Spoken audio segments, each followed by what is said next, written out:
안녕하세요. 사연 읽어주는 남녀입니다. 오늘도 와주셔서 감사드리며 그럼 오늘의 사연 바로 소개해드리겠습니다. 저는 고아입니다. 엄마 아빠는 제가 어렸을 때 돌아가셨어요. 그래서 엄마에 대한 기억도 아빠에 대한 기억도 전혀 없습니다. 어떻게 돌아가셨는지는 할머니가 제대로 말씀을 안 해주시더라고요. 그냥 어느 순간 자라면서 주변을 보면 다들 젊고 예쁜 엄마, 건강한 아빠가 있는데 저만 맨날 옆에 할머니가 있는 거예요. 그래서 어느 날 할머니한테 여쭤봤거든요. 할머니, 근데 왜 나는 엄마 아빠가 없어?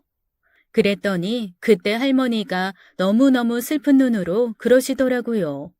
미안하다. 할머니가 더 잘할게. 그리고 더 이상 대답을 안 하시더라고요. 어린 마음에도 제가 더 이상 엄마 아빠에 대해서 물어보면 안 될 것 같다는 생각에 그 이후에는 묻지 않았습니다.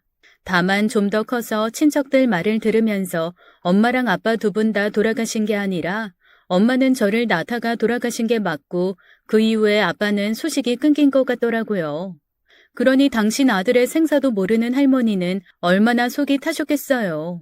그 정도를 안 후에 다시는 저는 부모님에 대해선 생각하지 않고 그냥 할머니가 제 부모이고 할머니이고 유일한 가족이라고 생각하면서 살았습니다.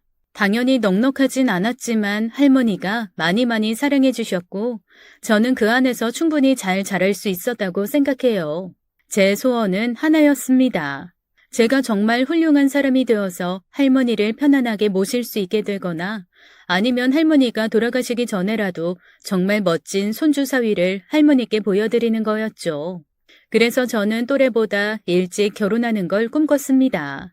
다행히 저를 많이 사랑해주는 사람을 만났고요. 20대 중반 어리다면 어린 나이에 그 사람과 결혼을 약속했습니다. 정말 좋은 사람이었어요.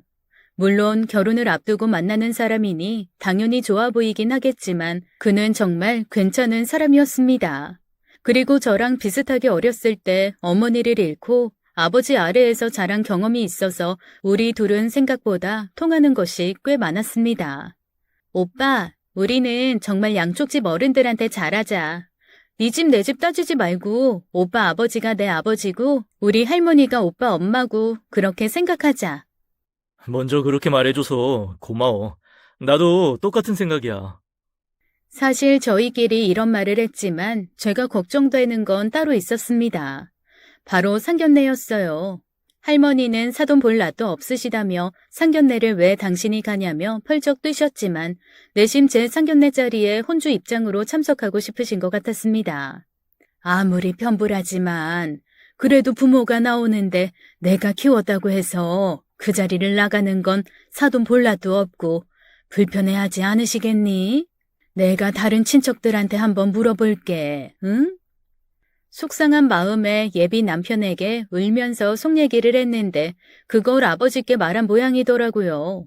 제 사정을 다 들으신 시아버지께서 아니 키워준 사람도 부모인데 무슨 소리냐며 당연히 할머니를 모시고 나와야지라면서 펄쩍 뛰셨다는 거예요. 그런데 그 말이 얼마나 제 마음에 위안이 되고 좋았는지 모릅니다. 그때 결심했죠. 이분이 내 아버지시구나. 오늘부터 나는 엄마 하나 아빠 하나 생겼다. 우리 할머니는 엄마, 시아버지는 아빠. 그래도 부모님이 다 생겨서 너무 행복하다라는 게 제 마음이었습니다. 그렇게 상견례 날 저희 시아버지는 저희 할머니를 만나서 손을 꼭 붙잡고 말씀하셨어요. 제가 많이 사랑해 주겠습니다. 제가 정말 사랑해 주겠습니다. 감사합니다. 제가 오늘 죽어도 여한이 없습니다. 사돈 어른만 믿겠어요. 정말 고맙습니다. 할머니는 그 마음이 그 말을 듣고 안심이 되셨는지 제가 상견례를 하고 한 달 정도 지나 결혼하기 3개월 전쯤 주무시다가 편안하게 눈을 감으셨어요. 저는 부모 같은 할머니를 잃은 마음에 결혼식을 미뤄야 하나 할 정도로 슬펐지만 시아버지가 강행하시더라고요. 할머니도 하늘에서 훨씬 그게 행복하실 거다. 그래도 많은 분들 앞에서 약속하는 자리이니 결혼식은 미루지 말자. 예쁜 모습 실제로 보면 더 좋으셨겠지만 아마 하늘나라에서 보고 행복해 하실 게다. 그 말씀도 맞는 듯해서 저는 마음을 추스르고 결혼식을 했습니다. 처음에 합가로 시작했으면 좋겠다고 하셨지만 시아버지 살고 계시는 집이 매매도 임대도 안 되고 남편은 집은 반드시 회사 근처에 있어야 한다고 고집을 부려서 어쩔 수 없이 분가 후에 신혼살림을 시작했습니다. 그리고 그때부터 시아버지는 슬슬 다른 모습을 보이기 시작하셨죠. 제가 결혼 전에 봤던 모습과는 너무 많이 다른 분이었습니다. 결혼 전에는 신사 같고 선비 같고 그러신 분인 줄 알았는데 결혼하고 나니 그런 모습은 전혀 보이지 않더라고요. 오히려 주장이 강하고 남의 말을 잘 안 듣는 분이었습니다. 말투도 부드러운 줄 알았는데 다 꾸며낸 말투더라고요. 제가 조심스레 신랑에게 아버님이 좀 다른 모습인 것 같다고 했더니 신랑이 그제야 이렇게 말했습니다. 이제야 본 모습 드러나신 거지 뭐. 나 저번에 자기한테 아버지 가시는 거 보고 소름 돋았잖아. 근데 주변에 물어보니까 아들, 딸한테는 쌀쌀 맞고 권위적이어도 뭐 며느리한테는 살살 녹는 시아버지 많다고 하더라고. 그래서 며느리 사랑은 시아버지라는 말도 있지 않냐면서. 그래서 우리 아버지도 그런 줄 알았지 뭐. 원래 몸 쓰는 일 하시고 젊은 시절부터 험하게 일을 많이 하셔서 무뚝뚝하고 화도 잘 내고 좀 불도저 같은 데가 있으셔. 뭐 이제 가족이 되었으니 조심할 필요 없다고 생각하신 것일 수도 있어. 네가 좀 이해해줘. 남편의 말대로 시아버지는 자기 고집이 강한 분이었습니다. 좀 유교적인 부분도 없지 않아 있으셔서 저희를 분가시킨 후에도 끊임없이 참견을 하시더라고요. 사실 보통 여자들이라면 스트레스를 많이 받았을 것 같은 상황이기는 했습니다. 그런데 저는 워낙 외롭게 자랐고 학교 다닐 때도 애들이 잔소리 지겹다고 집 나가고 싶다고 했을 때 아, 잔소리 듣고 싶다. 저 집 가서 내가 따르면 안 되나 하는 생각을 했을 정도로 그런 부모 자식 간의 부딪힘, 부대낌 이런 게 너무 부러웠거든요. 그래서 솔직히 시아버지가 그렇게 하시는 게 낯설기는 했지만 은근 좋기도 했습니다. 친구가 듣고 변태라고 어이없어 했지만 걔네는 모르잖아요. 부모님한테 듣는 잔소리라는 게 얼마나 큰 복인지 말입니다.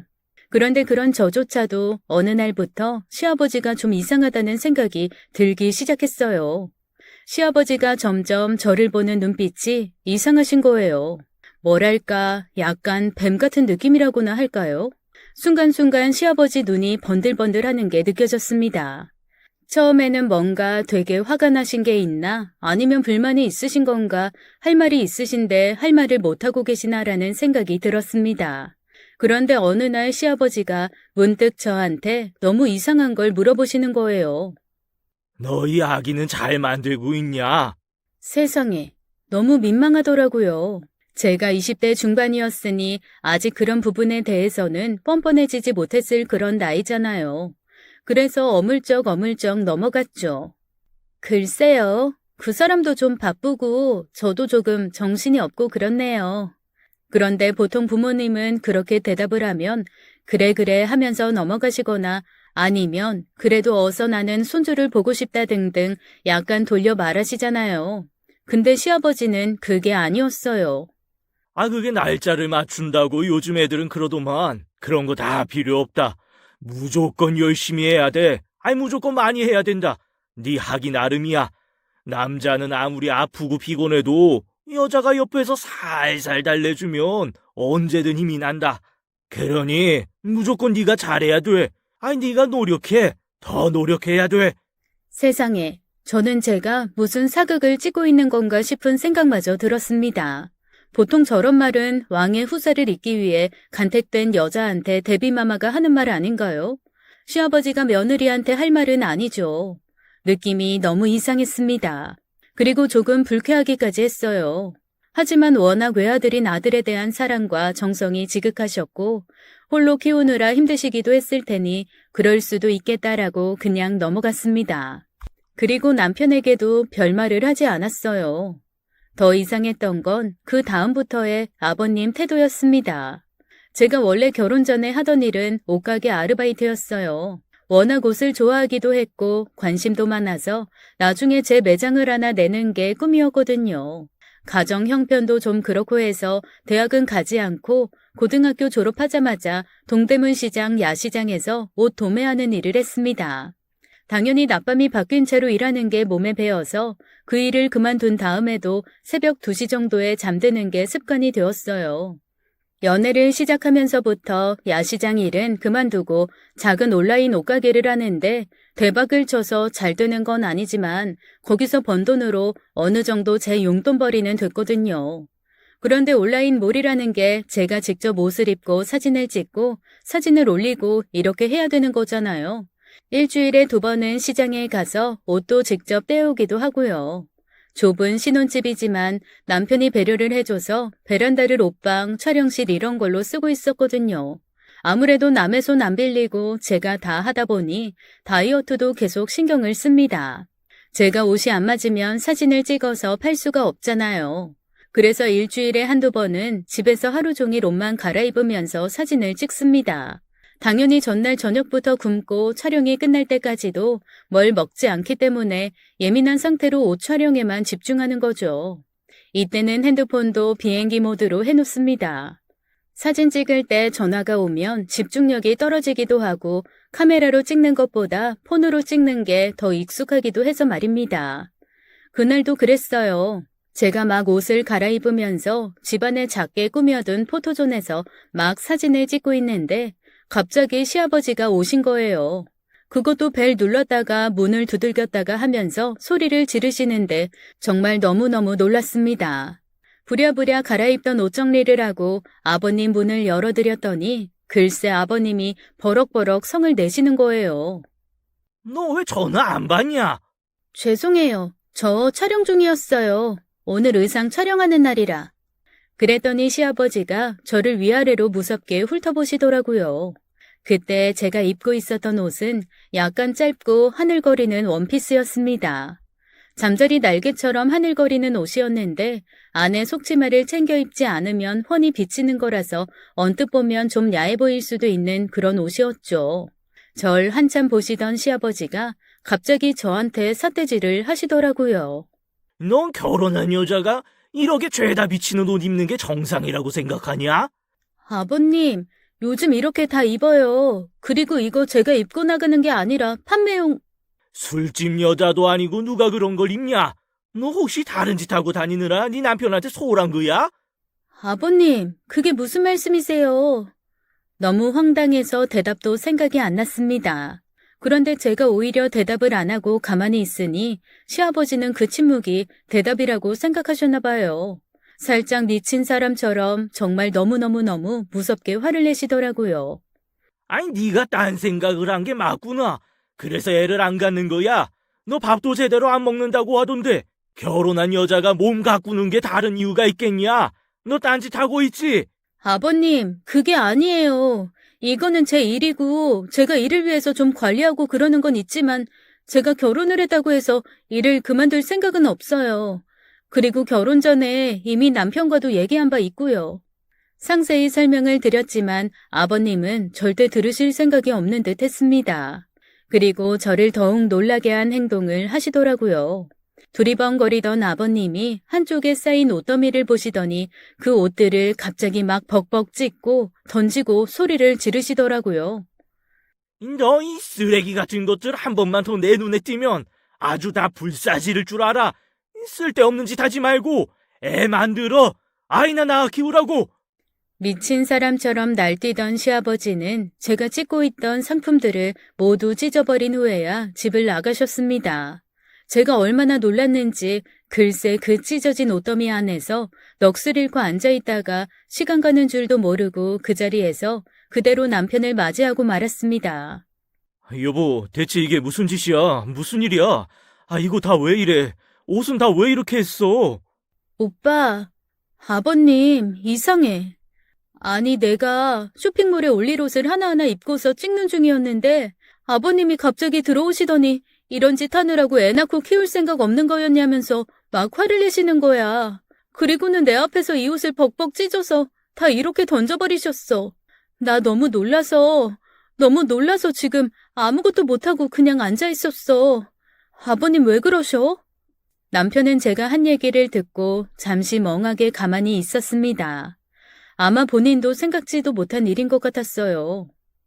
내가 아버지랑 얘기 좀 해볼까? 그런데 아까 아버님 같은 반응을 보면 오빠가 얘기한다고 뭐가 달라질 것 같진 않아.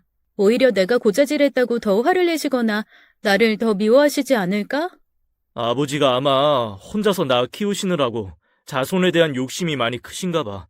내가 사과할게. 그리고 오늘 일은 내가 아버지께 다시 한번 잘 말해볼게. 그런데 나도 참 놀랄 일이다. 아버지가 원래 그러신 분이 아닌데. 남편도 이상한지 고개를 갸웃갸웃했습니다. 그런데 그날 일은 그걸로 끝이 아니었어요. 다음날 아버님이 오후쯤 전화를 하셨더라고요. 저는 남편이 아버님께 뭐라 얘기를 좀 했고, 그래서 저한테 사과라도 하시려나 하는 기대로 전화를 받았습니다. 네, 아버님. 그래. 정신 차렸냐? 아버님, 그게 무슨 말씀이세요? 너 내가 그렇게까지 말하는데도 아직도 정신 안 차린 거야? 당장 온라인이고 뭐고 그거 다 때려쳐라. 무조건 애부터 가죠. 아버님, 그거는 저희가 알아서 뭐? 너 아직도 정신을 못 차린 거야? 내가 직접 그 쇼핑몰이고 나발이고 다 뒤집어엎어야 네가 정신을 차리겠냐? 아버님은 또 저에게 막 소리를 지르기 시작하셨습니다. 저는 너무 무서워서 일단 전화를 끊고 남편에게 전화를 했죠. 자기야, 아무래도 아버님 좀 이상하신 것 같아. 방금 나한테 전화해서 화를 내셨는데 좀 심각해. 아버님 혹시 분노 조절이나 치매 같은 거 이런 게 갑자기 오셔서 정신이 오락가락 하신 게 아닐까? 사실 저로서는 그것밖에는 상상할 수 있는 부분이 없었습니다. 그런데 남편은 그래도 자기 아버지라고 제가 분노조절 장애니 치매니 그런 이야기를 하니 기분이 나빴던 모양이더라고요. 뭘 그렇게까지 말해. 내가 알아본다니까. 그런 소리는 하지 마. 일단 알았고 끊어봐. 내가 아버지랑 통화할게. 그렇게 남편은 전화를 끊고 아버님께 전화를 다시 드린 듯 했습니다. 아버님도 남편에게 얘기를 듣고 나서 뭔가 나름 생각하신 게 있었는지 한동안은 저한테 연락이 없으시더라고요. 그리고 주말마다 원래 찾아뵈었었는데 그 다음부터는 주말에도 당신 일정이 있으시다면서 굳이 올 필요 없다고 이번 주는 그냥 너희끼리 있으라고 하시면서 피하시더라고요. 그래서 저는 아버님이 이제 포기를 하셨나 보구나라는 생각을 했습니다. 덕분에 정말 주말에 신혼느낌 가득 내면서 남편과 꽁냥꽁냥 행복한 시간을 보냈죠. 그때 문득 이런 생각이 들었습니다. 아, 그렇게 나쁘게 말씀하시는 것보다 이렇게 둘만의 시간을 주는 게 훨씬 낫다고 남편이 얘기했나 보다. 아버님이 그 말씀을 들어주셨나 보네. 이런 생각이 들면서 오히려 이러면 좀 덜 부담스럽게 아이가 생길 수도 있지 않을까 하는 마음이 들었습니다. 아니나 다를까 그렇게 두세 달 정도 지난 후에 어느 날부터 몸이 좀 이상한 거예요. 왜 이러지 하면서 혹시나 싶어 검사했더니 임신이었습니다. 일단 첫 임신이고 너무 초기여서 아무에게도 말하지 않고 가만히 두고 봤어요. 그러다가 4개월이 지난 후에 많이 안정이 되었다는 얘기를 듣고 나서야 아버님께 말씀을 드렸습니다. 세상에, 아버님이 그 자리에서 다리를 뻗고 펑펑 우시는 거예요. 정말 아니 이렇게까지 좋아하실 줄은 정말 몰랐습니다. 그날부터 아버님의 지극정성이 시작되었어요. 오히려 남편보다 아버님이 저와 제 아이에게 훨씬 더 많은 관심을 가지고 계셨죠. 남편에게 딸기가 먹고 싶다고 하면 남편은 슈퍼나 찾아보고 썩 괜찮은 게 없으면 딸기 내일 사다 줄게라고 얘기를 했지만 시아버지는 딸기에 딸자만 들려도 바로 택시를 타고 30분 1시간 되는 거리라도 돌아다니면서 사다 주시곤 했습니다. 그래서 제가 친구들한테 이런 말을 할 정도였거든요. 역시 며느리 사랑은 시아버지인가 봐. 남편보다 시아버지가 훨씬 낫더라. 뭐만 필요하다고 하면 다 사다 주셔. 그래서 저는 임신기간 내내 남편과 시아버지 두 사람의 전폭적인 사랑과 지원을 받으며 잘 지냈습니다. 그런 시아버지의 태도가 살짝 변한 시점은 제 뱃속의 아이가 딸이라는 걸 안 다음부터였어요. 병원에서 초음파 검사를 하고 뱃속의 아이가 딸이라는 걸 알리자마자 시아버지는 그렇게 하루가 멀다 하고 뻔질하게 집에 드나드시던 발걸음을 뚝 끊으시더군요. 그리고는 계속 변명이 이어졌습니다. 바빠서 피곤해서 좀 아파서 등등 누가 들어도 변명인 것들이었어요. 순전히 제 뱃속의 아이가 딸이라는 것 때문에 시아버지가 실망을 하신 거라는 게 너무나 확연하게 드러나는 거죠.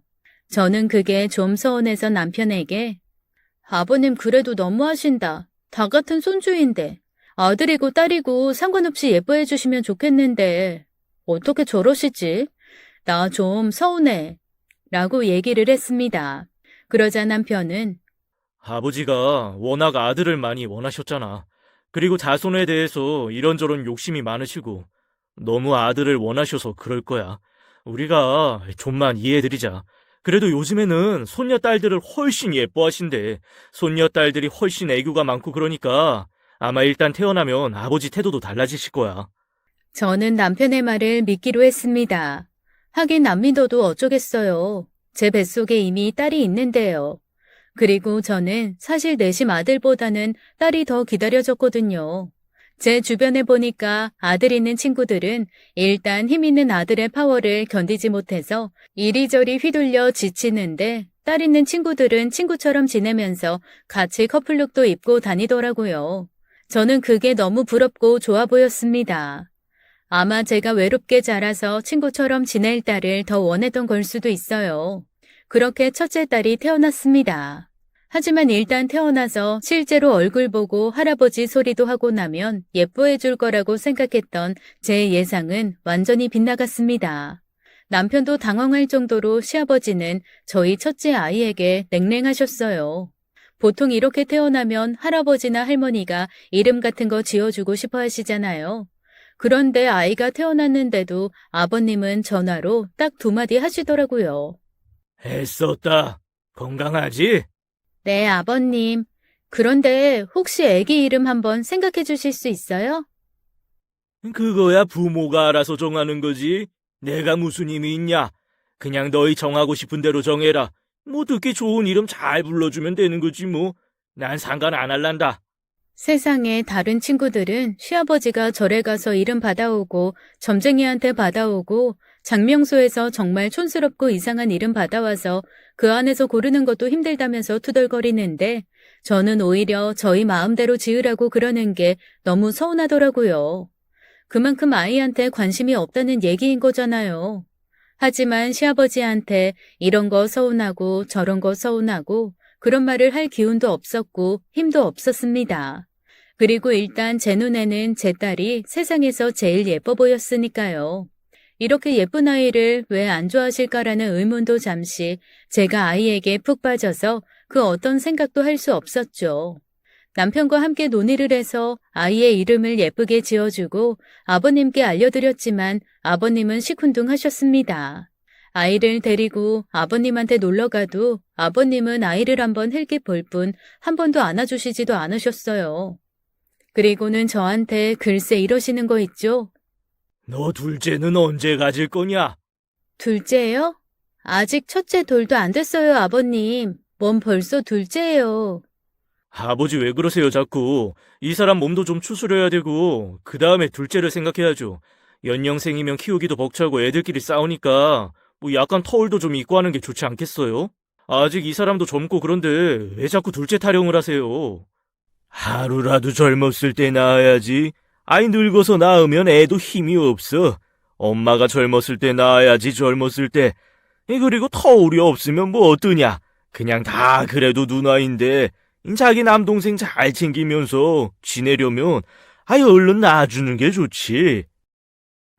아버님, 둘째가 꼭 아들이란 보장도 없잖아요. 저 그리고 사실은 하나만 낳아도 좋아요. 아이 그거 참 쓸데없는 소리 한다. 어디 하나만 키우려고 그래? 국가경제 이바지도 해야 하고 우리 집 대 끊길 일 있냐? 그리고 내 느낌의 둘째는 반드시 아들이야. 사실 첫째도 그런 느낌이 어쩐지 아들 같았는데 어쩌다 저런 게 나왔는지. 아버님 입에서 저런 거라는 단어가 나오는 순간 제 머릿속에서는 댕하는 종소리가 들리는 것 같았습니다. 너무 서운해서 눈물이 저도 모르게 뚝뚝 떨어지더라고요. 남편도 듣고서는 너무 당황하고 놀랐는지 아버지 저런 거라뇨. 그래도 애한테 저런 거가 뭐예요? 그 아무것도 안 달고 나왔으면 저런 거지 뭐. 나한테 예쁨 받고 인정받고 싶으면 달린 거 데리고 와, 달린 거. 내 재산이고 뭐고 안 달린 것들만 줄줄이 물려받는 거 어림도 없을 줄 알아. 버럭 성을 내고 방으로 들어가신 아버님은 저희가 갈 때까지 나와보지도 않으셨습니다. 저는 얼마나 서운한지 남편까지도 꼴보기가 싫어서 한동안 남편에게도 말을 걸지 않았죠. 그리고 아이에게 계속 얘기했습니다. 할아버지가 아직도 서운한 게 덜 풀리셨나 봐. 그래도 우리 아기가 커서 할아버지, 할아버지 하고 쫓아다니면 아마 세상에서 제일 예뻐해 주실 거야.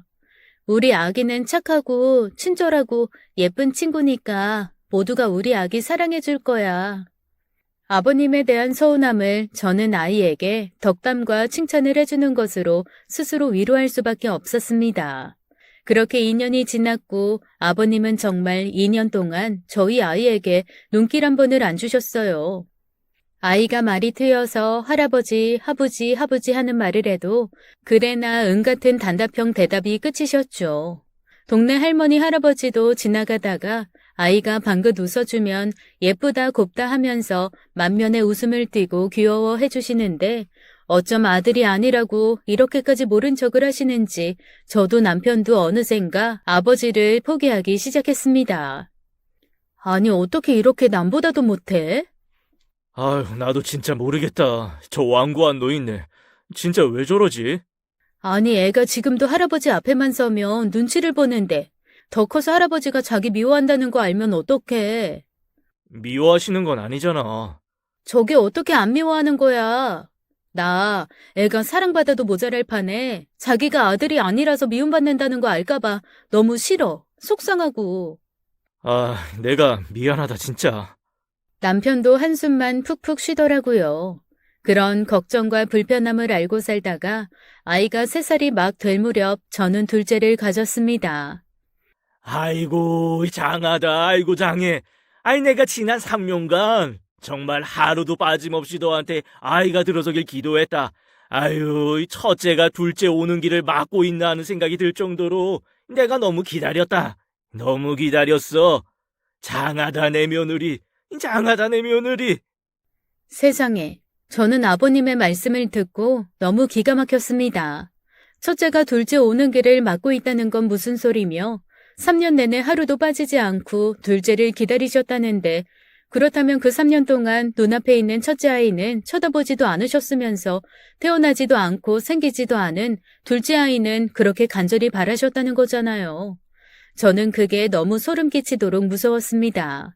게다가 저한테 우리 며느리, 내 며느리라고 하신 게 정말 몇 년 만인지 모릅니다. 그동안은 단답형으로 응, 그래, 싫다, 가라, 와라 이런 식으로만 대답하셨던 분이 우리 며느리, 내 며느리 장하다, 예쁘다 그동안 안 하셨던 칭찬을 한꺼번에 하시려고 작정이라도 하신 듯 쏟아내시는 게 너무 싫었습니다. 그리고 그 말 끝에는 소름 돋게도 이 말이 꼭 붙었어요. 꼭 아들이겠지. 아들이어야 한다. 아들일 거야. 아들이어야지. 아들이어야지. 아직 임신 초기였지만 저는 아버님의 그 말씀 때문에 정말 너무너무 스트레스를 받아서 뭉치지도 않던 배가 뭉치는 느낌이었고 입덧도 더 심해지는 것 같았습니다. 마음이 편할 날이 없으니 노심초사할 수밖에 없었죠. 결국 저는 몇 달 만에 아이를 잃고 말았습니다. 제가 아이를 잃고 나자 아버님은 또 저를 소 닭보듯 하시더라고요. 그리고는 제가 잘못하고 못나서 아이를 잃은 것처럼 저를 맞고 구박을 하시더라고요. 구박한 걸 기억하기도 싫을 만큼 너무 아프고 상처받는 말투성이었습니다. 오죽하면 남편이 제 귀를 막고 아버지에게 소리를 다 질렀다니까요. 아버지 그런 말씀하실 거면 다시는 저랑 이 사람 볼 생각도 하지 마세요. 힘든 건 이 사람이 제일 힘들고 그 다음에 제가 힘든 건데 왜 아버지가 왜 그러세요? 그 자리에서 제 남편은 아버님께 뺨을 맞았습니다. 자기 아내를 위해서 아버지한테 바른 소리를 했다는 이유만으로요. 그렇게 저희는 6개월 정도 아버님과 왕래를 끊었습니다. 하지만 저도 그렇고 남편도 그렇고 외롭게 자란 사람들이잖아요. 특히 남편은 엄마 없이 자기를 키운 아버지하고 그런 식으로 말을 안 하는 게 많이 괴로웠던 모양이더라고요. 술을 잘 마시지도 않는 사람이 점점 술이 늘고 첫째 아이를 붙들면서 괜히 눈물 짓기도 하는 것이 옆에서 보고 있는 제가 안절부절 가시방석이면서 견디기가 어려웠습니다. 그래서 결국 제가 먼저 그랬어요. 그러지 말고 당신이 아버지한테 사과해요. 아버지가 너무 속상하셔서 그냥 말이 함부로 나오신 건데 그걸 가지고 발끈한 우리도 잘한 건 없는 것 같아. 그냥 많이 서운하기는 하지만 시간 지나고 나니까 아버지가 순간 이성 잃고 하신 말씀에 우리가 너무 과민 반응했나 싶기도 하고. 그러니까 당신이 그냥 아버지한테 사과하고 마음이라도 편해졌으면 좋겠어요. 남편은 제 얘기를 듣고 그냥 가만히 고개를 끄덕였습니다. 그리고 그 다음날 저녁 퇴근길에 바로 아버님께 들렸다 왔어요. 그런데 남편 표정이 별로 좋지 않았습니다. 왜요? 아버지 아직 화나셨어요? 당신 아버지랑 또 싸웠어요? 아니야. 대체 우리 아버지 왜 그러시는지 모르겠다. 왜요? 뭐 때문에 그러는데요? 아니, 갔더니 또 무뚝뚝하게 하시길래 그냥 죄송하다 그랬거든? 그랬더니 아버지가 아니다, 당신 듣지 마라. 왜요? 나 궁금해요. 왜 그러는데요? 말해봐요. 아니, 아버지가 미안하면 아들 낳으래. 뭐라고요? 정말 끈질기기가 이로 말할 수가 없더라고요. 아니, 저는 진짜 너무 궁금해졌습니다. 아버님이 대체 왜 그렇게 아들한테 집착을 하는 건지 여쭤보고 싶더라고요. 무섭기까지 했습니다. 아들에 대한 집착이 이제는 그냥 이상하다 정도가 아니라 이거는 좀 심각한데라는 생각이 들기 시작했거든요. 이러다가 제가 진짜 아들을 못 낳으면 시아버님이 어느 날 저를 내쫓기라도 하실 것 같은 느낌이 드는 거예요. 너무 무서웠습니다. 하지만 뭐 저희 부부 사이는 그렇게 나쁘지 않았고 남편은 그 이후 다시 아버님 얘기를 입 밖으로 내지 않았어요.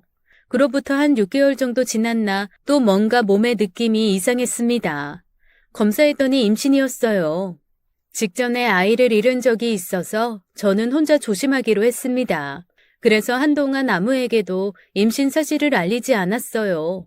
남편에게도 그냥 몸이 안 좋다고만 하고 임신 사실을 말하지 않았다가 4개월 좀 넘었을 때 병원에서 이제는 안심해도 된다는 얘기를 듣고 나서야 남편에게 얘기를 했습니다. 그런데 남편이 생각보다 기뻐하지 않더라고요. 아이가 생긴 건 너무나 기쁘고 자기 아이가 또 태어날 거라는 건 행복한 일이지만 만약에 이 아이가 아들이 아닐 경우 아버님께 시달릴 게 남편도 덜어 겁이 나던 거였습니다. 하지만 제가 상처를 받을까봐 차마 제 앞에서 아들이 아니면 어떡하지라는 말도 못하고 그냥 혼자서 끙끙 앓았던 거죠.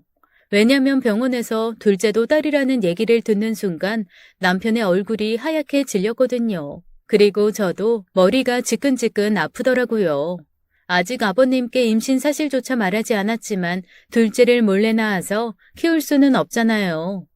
여보, 아버님께 말씀드려야겠지? 모르겠다. 어떻게 말씀드리지? 근데 이게 뭐야? 아버지가 아들한테 집착하시는 바람에 임신했다고 말도 못하고 나 이거 무슨 벌 서는 건지 모르겠어. 나 이 상황이 너무 이상해. 나라고 안 그러겠어? 나라고 안 이상하겠냐고. 나라고 아버지가 원망스럽지 않겠어? 내가 더 힘들어. 내가 더 창피하고 아주 당신 볼 낯이 없어. 사실 첫째한테는 오히려 둘째가 딸인 게 좋을 것 같기는 하거든. 자매끼리 서로 친구처럼 살 수 있잖아. 아휴, 그런데 아버님 진짜 난리 날 텐데. 참으로 여러 생각이 휘몰아치더라고요. 아니 무슨 숙제 낸 걸 실패한 것도 아니고 저희는 그냥 순리대로 부부 생활을 하고 임신을 했는데 그 결과가 아들이 아니라는 것 때문에 저희가 마음껏 기뻐하지도 못하는 게 너무 어이없잖아요. 이렇게 한숨을 쉬면서 둘째 맞이를 시작한다는 것 자체가 너무 미안하기도 하고 대체 이게 뭔 팔자인가 싶은 생각도 들었습니다. 몰라. 나 그냥 말씀드릴 거고 첫째 때처럼 그렇게 아버님 무뚝뚝하게 나오시면 나도 이제 모르겠어. 아버님한테 잘하지 않을 거야. 그냥 그렇게 하시라 그래. 나는 내 아이들이 중요하고 내 아이들이랑 같이 하는 삶이 중요하고 내 아이들이 있는 내 가정이 중요해. 아버님의 아들 타령 때문에 내 아이들까지 행복하지 못한 삶을 살 권리는 없었습니다. 나는 그냥 내 딸들을 지킬 거야. 그래, 당신 말이 맞아. 나도 아버지가 정말 이해 안 되고 아버지가 내 딸들한테 상처 주는 것도 싫어. 그냥 우리 말씀드리고 아버지가 어떻게 나오시던 간에 우리는 우리의 삶을 살자. 그래, 당신이 그렇게 말해주니까 나는 그게 제일 고맙네. 사실 저희 부부가 그런 대화를 할 때까지만 해도 저희는 둘째가 딸이라는 게 그렇게까지 큰 사건을 몰고 올 줄 몰랐습니다. 아버님께 찾아갔죠. 아버님 역시 시큰둥하게 저희를 맞이하시더라고요. 왔냐? 아버지, 드릴 말씀이 있었어요. 뭔데? 해봐라. 아버님, 저 임신했어요. 아니, 뭐? 임신 몇 개월? 이번엔 아들이냐? 임신한 지는 좀 됐고요. 이제 5개월 좀 넘었어요. 오늘 병원 다녀왔거든요. 목소리가 왜 그래? 이번에도 혹시 딸이냐? 네. 아이고. 대체 씨가 나쁜 거야? 밭이 고른 거야? 왜 들어서는 족족 딸이거나 흘려보내거나? 너희 무슨 문제 있는 거 아니냐? 아버지 진짜 왜 이러세요? 이 사람 보기 창피해 죽겠어요. 정말 왜 그렇게 아들한테 집착하시는 거예요? 저 너무 창피해요. 아버지 진짜 이러지 마세요. 이야, 너는 대도 못 이으면서 아버지가 창피해. 아유, 내가 너희를 믿고 있는 게 아니다. 말도 하기 싫다. 피곤해. 이 집에 가서 당분간 연락하지 마라. 저희는 그렇게 아버지 집에 가서 소식을 알려드린 지 10분도 되지 않아 쫓기듯이 다시 밖으로 나와버렸습니다. 여보, 미안해. 앞으로 당신은 아버지 보지 마. 나야 내 아버지니까 계속 봐야겠지만 당신까지 마음의 상처를 보면서 볼 필요 없을 것 같아. 우리 애들도 굳이 아버지 보여드릴 필요 없고 나 그냥 가끔 퇴근길에 한 번씩 아버지 보고 갈게. 당신은 그냥 나하고 애들한테만 집중해줘. 남편의 그 말이 고맙기도 했지만 사실 저는 알잖아요. 제가 그렇게 외로웠던 것만큼 남편도 외로웠고 북적북적하고 다복한 그런 집을 저보다 훨씬 더 남편이 원했거든요. 얼마나 원했냐면 가끔 옛날 미국 드라마나 우리나라 80년대 드라마를 보면 한 집에 할머니, 할아버지, 아빠, 삼촌, 고모, 이모, 손자의 친구들까지 막 우르르 와가지고 너는 내 손자가 아닌데 왜 여기서 밥 먹고 있냐?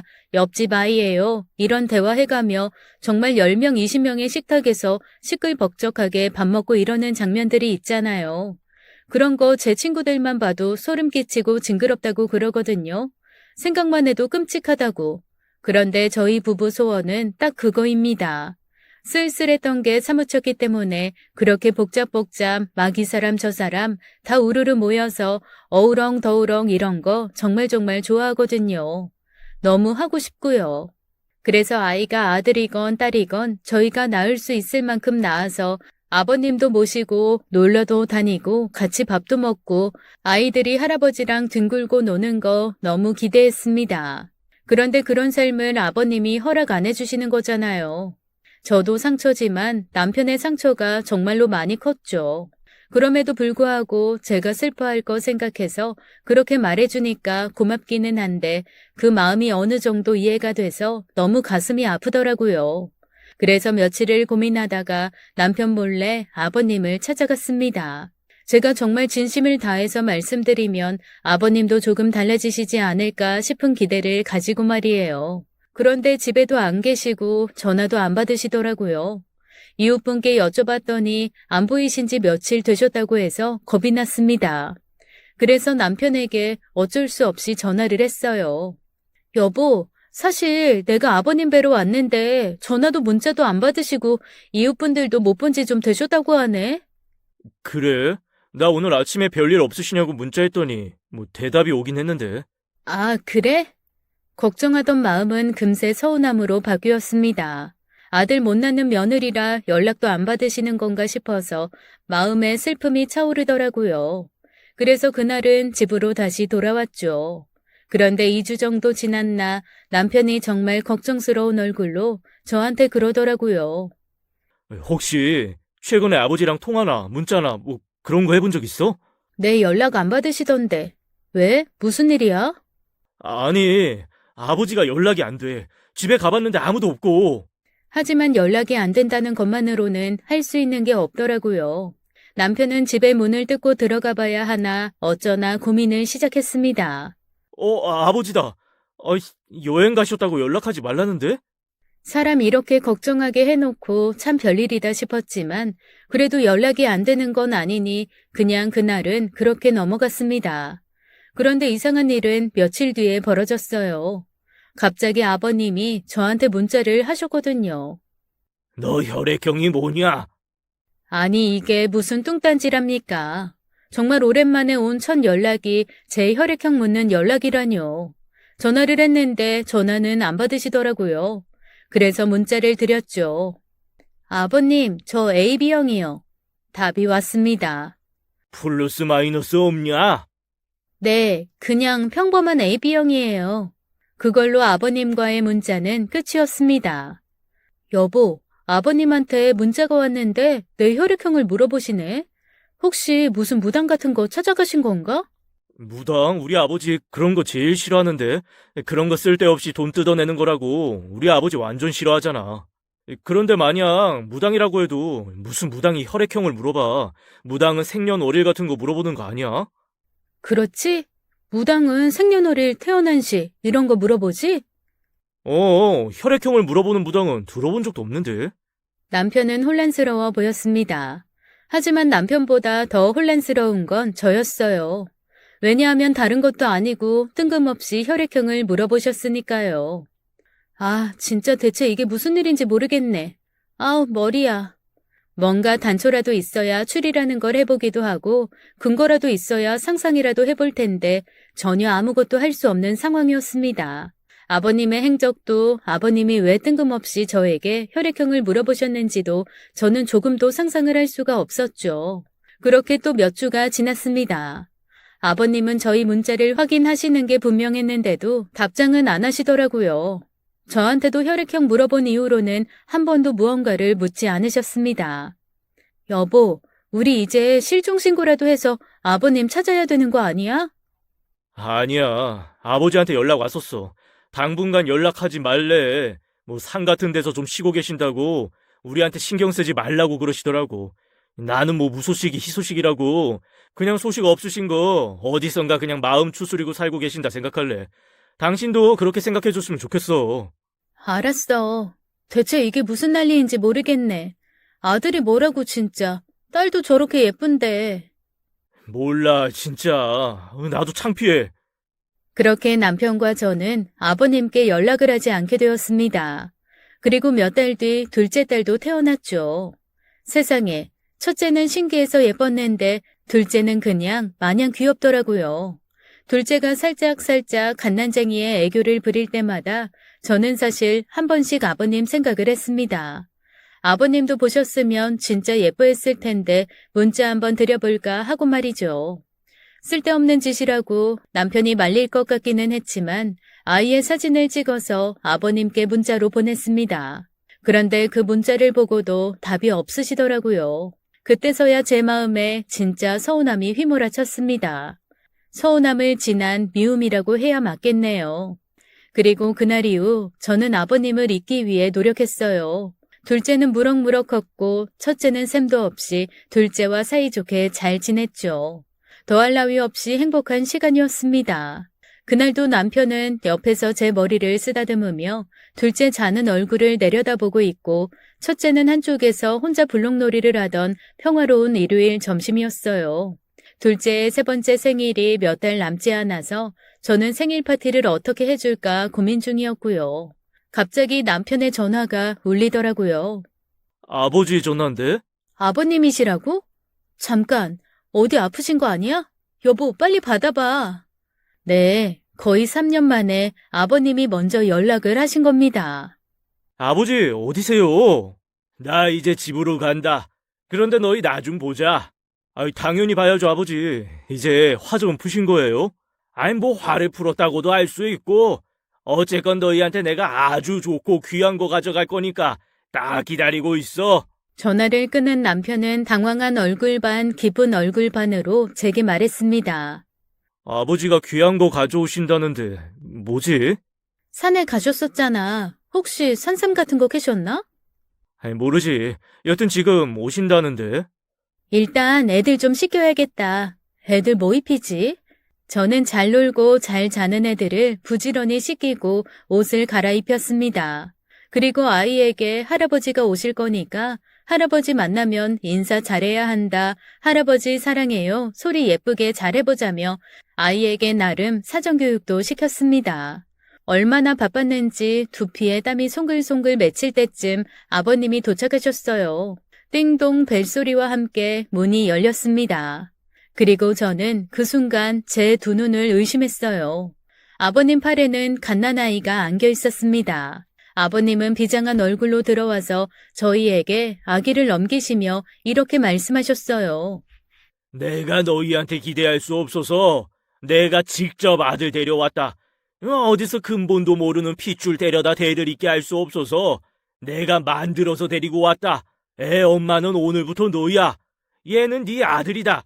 내가 큰 재산 떼주고 아이에 대해 찾지 않을 것 각서 다 받아왔으니 너희는 애 호적에만 올리고 귀한 아들로 키우면 된다. 그 뒤부터 저는 기억이 나지 않습니다. 기절했거든요.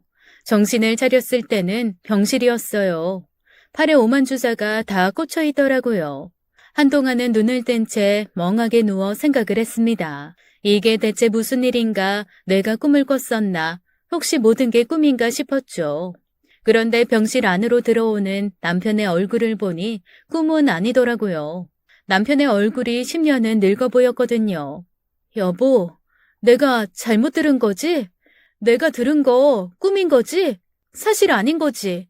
남편은 아무 대답이 없었습니다. 여보, 말 좀 해봐. 대체 이게 무슨 일이야? 아버지가 미치셨나봐. 말이 안 통해. 일단 우리 애들은 당신 친구 있잖아. 당신이랑 맨날 하루에 몇 시간씩 통화하는 희진 씨. 희진 씨한테 좀 부탁했어. 희진 씨가 일단 당신 몸 추스를 때까지 애들 둘은 신경 쓰지 말라고 전해달래.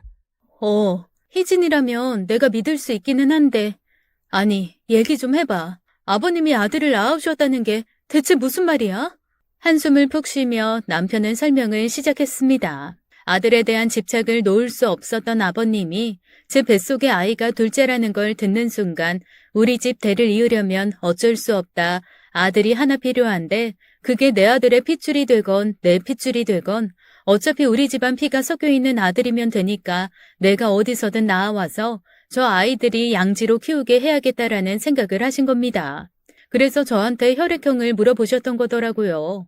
어떤 여자인지 끝까지 말씀을 안 해주시는데 저랑 혈액형이 맞는 여자를 만나서 아이를 갖게 하고 아이가 태어나자마자 데리고 오신 거였습니다. 그러면 진짜 우리가 그 애를 키워야 해? 나도 지금은 아무 판단이 안 돼. 정신 차려. 그 아기 애들 삼촌이야. 삼촌을 남동생으로 키우라고? 나도 상황을 모르는 바가 아니잖아. 나도 힘들어. 대체 왜 이래? 남편은 제게 버럭 화를 냈습니다. 그 순간 전 깨달았어요. 자기 아버지가 어떤 인간이건 저 사람은 자기 아빠를 못 버린다는 것을요.